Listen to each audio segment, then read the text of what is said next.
10, surface sound. 5, stand by.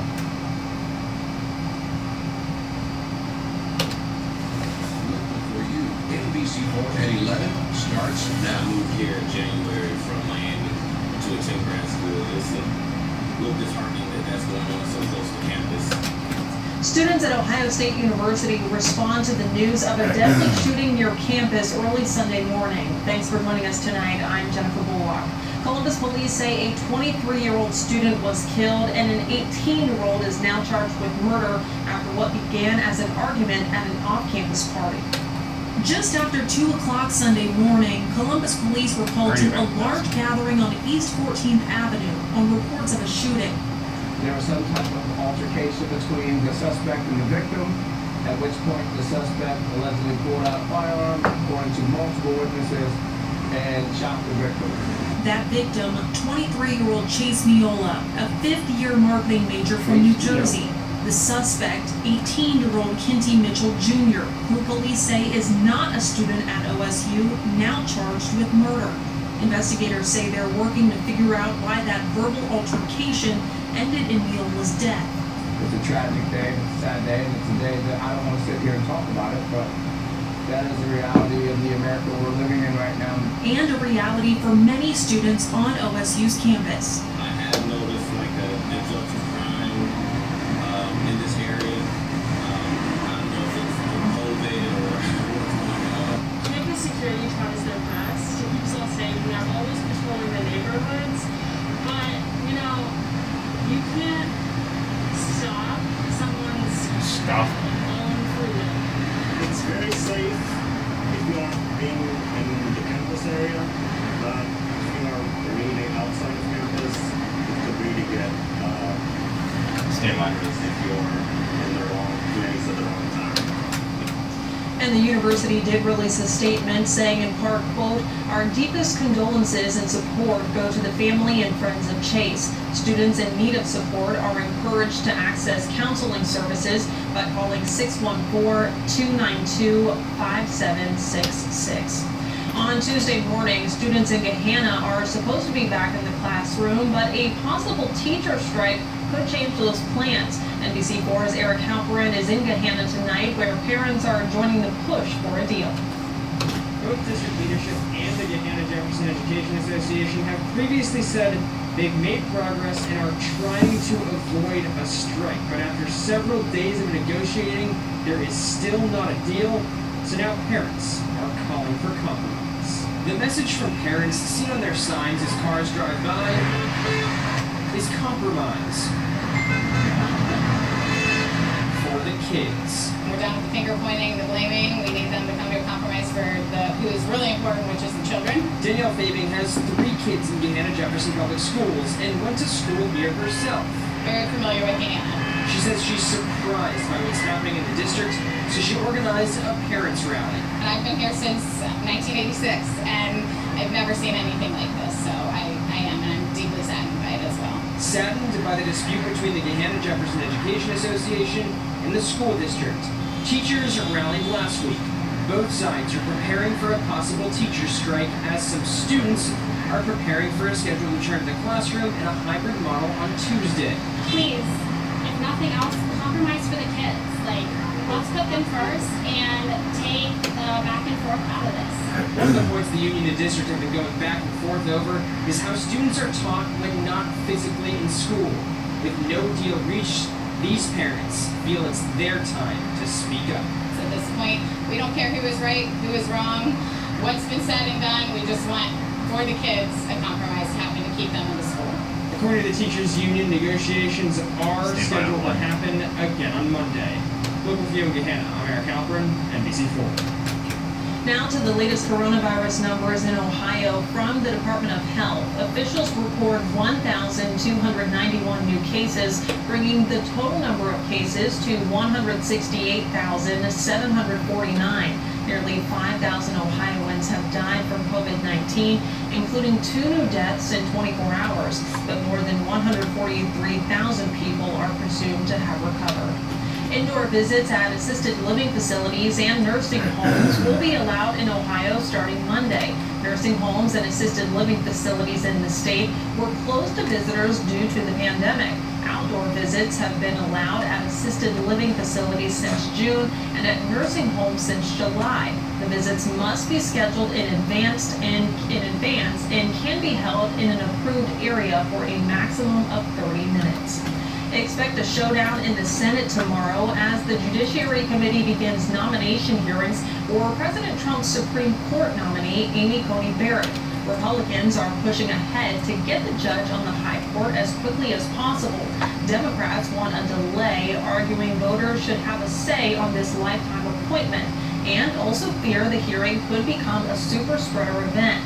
Committee members, Senators Mike Lee and Tom Tillis, both tested positive for COVID-19 after attending Barrett's White House nomination ceremony 2 weeks ago. Senate Republicans will follow the medical guidance of the Capitol position. Democrats will question Barrett about her views on abortion and same-sex marriage, as well as her participation as a handmaid in the Christian group People of Praise. And we now know some of what Judge Barrett will say to the Senate Judiciary Committee during Monday's nomination hearing.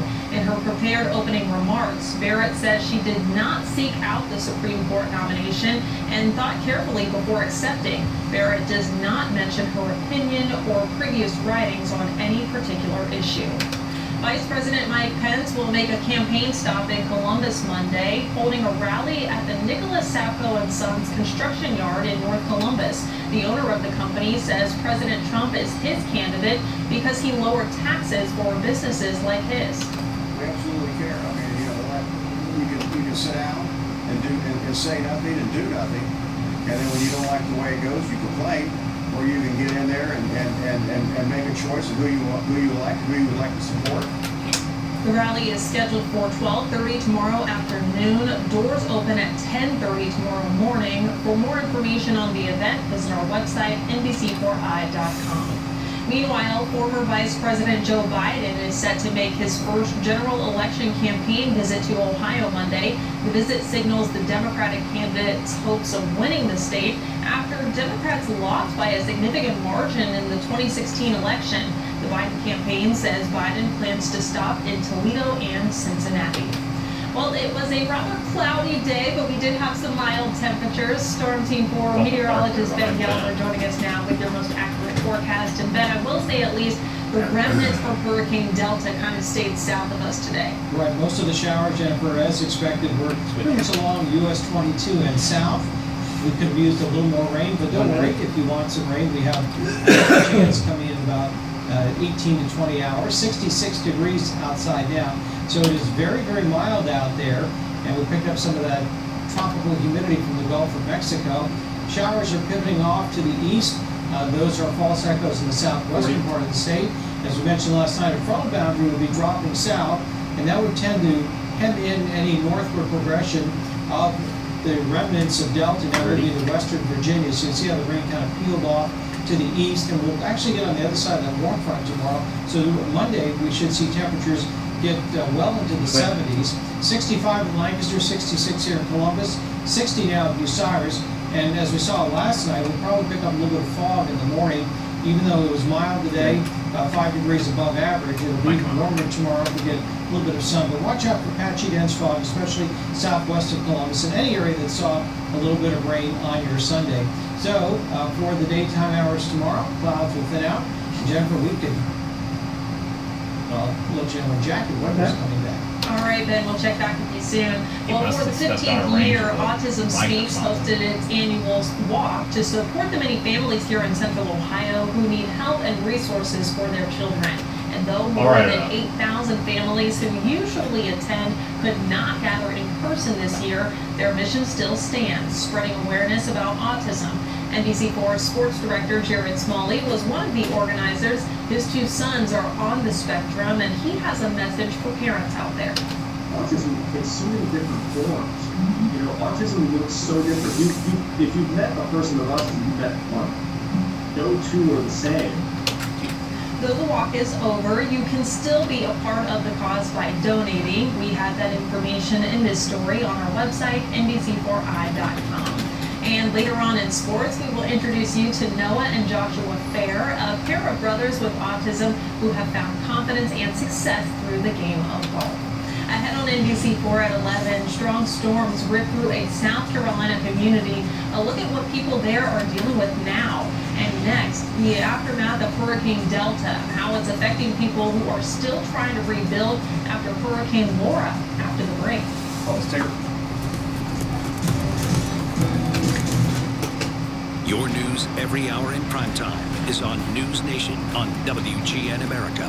News Nation was live in Louisville. Presented by Park National Bank and these sponsors. Free exterior inspections without a technician coming to your home. VisoInc.com.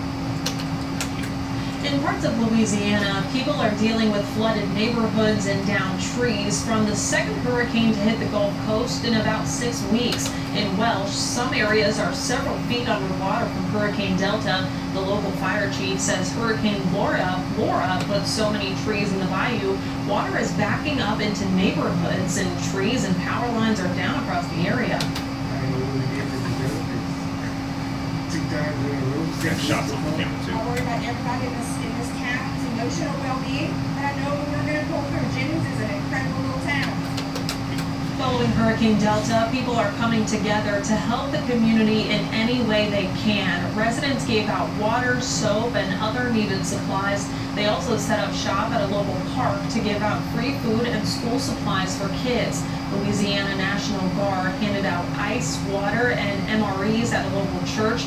Staff Sergeant John Loomis says it's all about being there for the community. You get all sorts of stories, and you get a lot of former veterans come through and really thank us for our service, and it's a overwhelming feeling sometimes to actually provide for this state and this parish to help these people out. Everything is, of course, being done in a drive-through style setting so people do not have to leave their vehicles. A search and rescue team from Miami shows us what recovery efforts from Hurricane Delta look like in Louisiana. FEMA's Florida Task Force 2 took photos and video while helping local firefighters.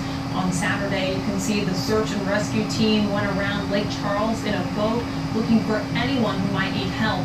So far, no deaths have been reported from Delta, but 32 deaths are attributed to Hurricane Laura. South Carolina officials say multiple structures were damaged by a possible tornado today. Horry County Fire Rescue said crews were called to a home on Oak Street just after 4:30 this afternoon. You can see a lot of damage and debris. Officials say one person suffered minor injuries and was treated on scene. The residents' pets were also rescued. A major train derailment causes a chemical spill and fire near Atlanta overnight. It happened just before 2 Sunday morning along the CSX line. 38 of nearly 170 cars derailed and some of them burst into flames. The train's engineer and conductor were taken to a hospital with minor injuries. The fire involved hazardous materials, prompting temporary evacuations. Investigators are working to determine the cause. Gas prices fell half a penny in the past 2 weeks. Industry analyst Trilby Lundberg says the national average price for gas now sits at just under $2.25. There has been a mild downward trend in the past 4 weeks, but prices may change slightly in the coming days. Of course, as hurricanes hit the Gulf Coast, impacting oil production, demand for gas remains low due to continuing economic conditions and the coronavirus pandemic. Well, let's check in now with Storm Team 4 meteorologist Ben Gelber with your most accurate forecast. And Ben, again, as I mentioned, really it's been pretty mild here in central Ohio, but kind of gloomy today. We definitely picked up that cloud deck from Delta, and rain came just about to the I-70 corridor and then retreated. So there was some rain for parts of the state in those areas south of Columbus, and we're going to have to see a little bit of fog. And our high temperature today up to 72. As Jen said, it's mild, 5 degrees above average. But even the morning low, not much below the average high. So that tells you how mild it has been. So it was a gray, humid, but pleasant afternoon at Portal Park, High Street, and near Clintonville Park. But the temperature was mild enough, low 70s, that you could say a light jacket was definitely optional. Rain stayed mainly to our south, despite the heavy overcast. A pretty good looking day overall. So our Ohio Basement Authority tower camera Decent visibility, but that will change a little Alright. bit later on tonight. I got a mic and cue, with the so- development of some fog. 77 in the afternoon. And as we get to Tuesday, we drop about 10 degrees, but it looks like a pretty nice midweek. These are seasonal temperatures, Tuesday, Wednesday, and Thursday, where we would My expect God, to he's be gonna fill it. in early to Okay. mid-October. Oh, you told him 30, Thursday, so- showers will develop. That's a strong cold front. You told Jennifer, him next 30, weekend so he's we'll like, have highs hey, in the I got 50s 45 and more lows in seconds. the 30s, probably frost Saturday morning, and that weather will coincide with getting us very close to our peak fall colors, which will be in 1 to 2 weeks, and this week is the kind of weather that will bring out the best of fall's display. Yeah, enjoy seeing fall colors before it gets too frosty. Then thank you. Whitney Harding joins us now with a look at what's coming up in sports. Whitney, dare I say it, the Cleveland Browns might actually be a good team. You know what? They really might be. They've only lost one game so far this season, and today moved to 4-1 for the first time. And get this, 26 years. So yeah, this is a good team. Highlights showing up from their game. Plus, how the game of golf has helped two autistic brothers win in the game of life. We will introduce you to the Fair brothers and share their story after the break. Paul Sager.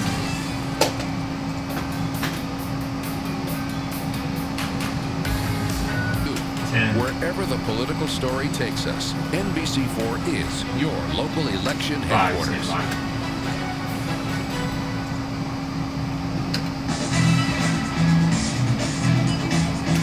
The last time the Cleveland Browns had a 4-1 record, it was 1994. Bill Belichick, who's the team's head coach, Nick Saban, the defensive coordinator. So, yeah, it's been a minute. Cleveland trying to reach that mark facing Indy today. Baker Mayfield escapes the pressure here, throws the end zone, and what a catch by Kareem Hunt. Browns go on top 10-7 later in the quarter. More points for Cleveland. Mayfield finds Rashard Higgins this time. The Colts have been leading the NFL in fewest yards allowed per game at 236.3. Cleveland had 284 in the first half alone. Second half, Browns offense slows down, defense steps up. Ronnie Harrison Jr. jumps in for the pick, runs it all the way back for 6. Browns win 29-20. They are now 4-1. A challenging day for Joe Burrow and the Bengals on the road at Baltimore. The Ravens brought the pressure, and Burrow could never get comfortable, getting sacked 7 times. He was 19 of 30 for 183 yards. He had an interception. The Bengals also only had 70 yards total rushing as a team. Ravens win 27-3, and next up for Cincinnati, they go on the road to face the Colts.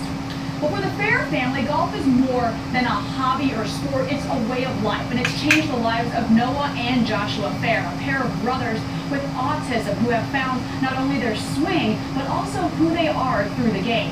Justin Holbrook has their story. The game of golf can be as hard or simple as you make it. Swing at the ball and get it on the green. Zip and birdie. We can still get a birdie. Awesome shot going. And the key to it all Is to hit good shots. all golfers, amateur and pro alike, know it's not that easy.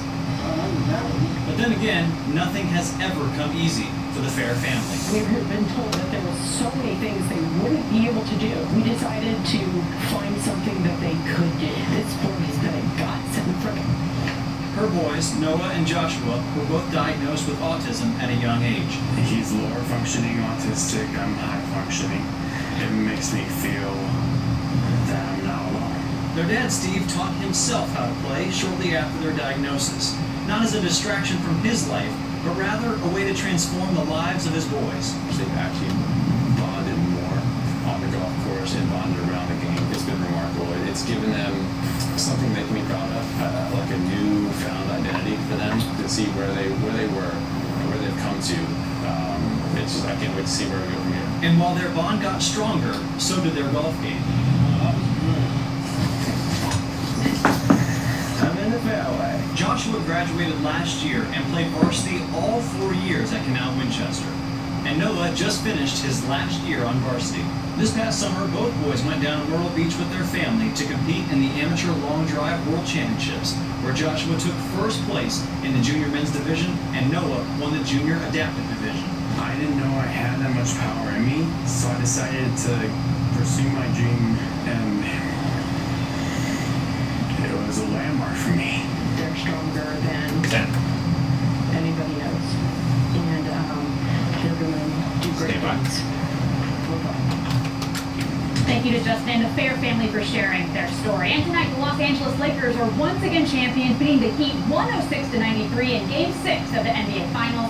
LeBron James wins his 4th title, 28 points, 14 rebounds, 10 Jared assists. Smith's already got That's his his shirt off. 28th postseason triple-double. And once again, he is the Finals MVP. And you know, Jen, I love an upset story. I love an underdog coming back, but this felt like the Lakers' year the whole time because this was definitely for Kobe Bryant. Oh, absolutely, and I think a lot of people feel that way, Whitney. Thank you so much. We'll be back with the final check of your forecast after this. Did that ticker go up? Purchase to the nearest dollar. All proceeds go toward helping keep families together at a local Ronald McDonald House while children receive medical treatments at area hospitals. All right, let's get one final check of your forecast from Ben Calvert. Well, Jen, just like this morning, we'll probably wake up with patchy fog, especially areas that saw rain south of I-70, about 61 degrees in the morning. And the clouds will break up for a little while. We'll shoot up to 77, and then we'll see some showers roll in during the evening hours. That's a cold front, so it'll be about 10 degrees cooler on Tuesday. We'll have nice weather during the midweek, cool mornings, perfect weather that will help change the leaves. And then Thursday, showers will herald a little chilly blast for next weekend. So the coolest day of the season, highs in the low 50s and lows in the 30s. It'll be jacket. And I think it'll be time to turn on that heat, Ben. Thank you. Thanks for joining us tonight. Of course, continued updates on NBC4i.com. Have a great evening.